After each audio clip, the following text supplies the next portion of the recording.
Welcome back to On the Issues. A passion for music and an entrepreneurial spirit is how my next guest started Ear Candy Charity.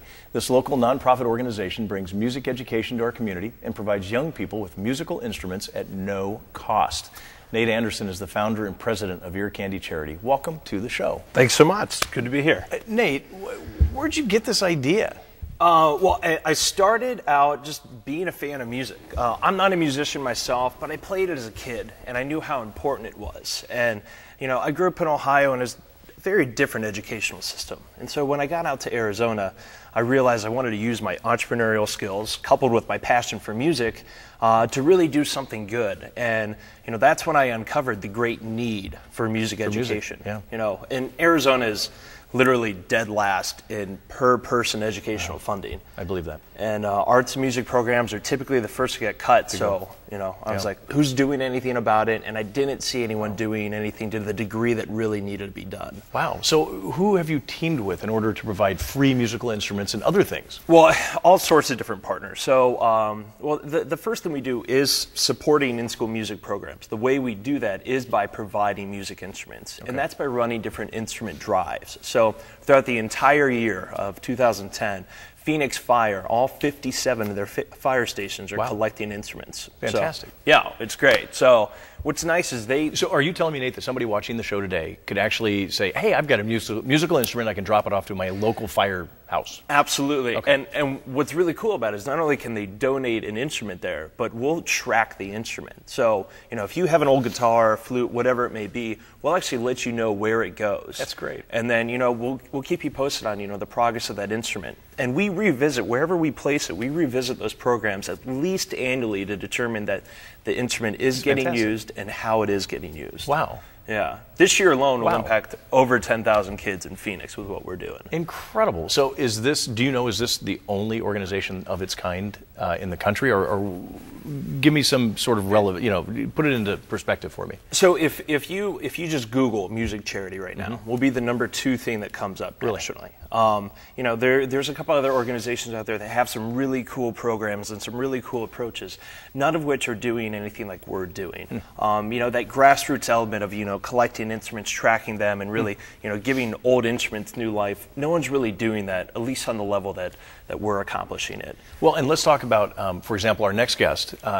You donated, Ear Candy donated 10 Fender guitars, is that what I heard? Well, yeah, we donated guitars and programming. So the second thing we do is we create after-school music programs with different community partners. So 1 in 10, who's coming up next, you know, we were servicing their youth initially by doing an after-school guitar program. It went well, but it didn't go as, you know, well as we wanted. So we're like, okay, what do you guys really want to learn? And so now we're doing a hip-hop dance program, and that just wrapped up. And so upcoming, we have a taiko drumming, we've got a vocal program, we've got African drumming. So, you know, we're exploring all sorts of things that, you know, that youth really wants to you know, wants to embrace. So you're going through nonprofits and you're working with school districts themselves? Yes. Okay. So when we do those different instrument drives and we're placing those instruments, we'll work with a particular district at the time. So over the span of 4 or 6 weeks, we'll partner with them and work with their general music teachers and their band teachers to determine what are their greatest needs. They actually fill out their own wish lists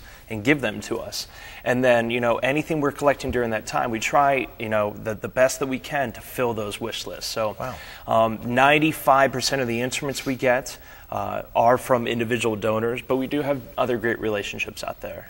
Okay, so years ago, I remember the Grammy Awards saying that they gave musical instruments to local school districts across the country. Okay, does this sound familiar? Yeah, it sounds familiar. Okay, is it true? Do they do that? Do you tap into that? I haven't seen it actually happen. And like, for example, you know, and I hate to throw mud, but at the same time, okay, so like VH1 Save the Music, great nationally known organization, but yet, you know, there's been 4 programs here in Arizona that they have helped, and that was over 5 or 6 years ago. Wow.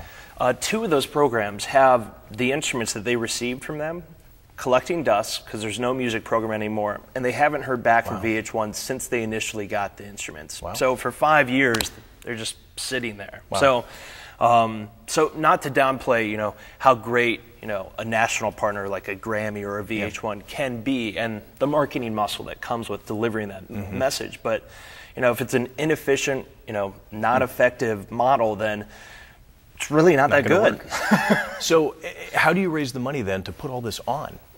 Individual donors, grants, partnerships, special events, all using music as a vehicle to, deliver music. Wow. So, fantastic. Yeah, it's unbelievable. Great. Yeah. Everything I've heard about it is true. What a great program. It's fun, Kids naturally gravitate towards music. So the fact that we're denying them that access is baffling. Yeah. Not to mention, I mean, our goal here is, it's not to find the next Taylor Swift or Jimi Hendrix. It's actually to create culturally enlightened members of society. So kids need music, and there's countless benefits, all of which you can check out on our website of why music education is important.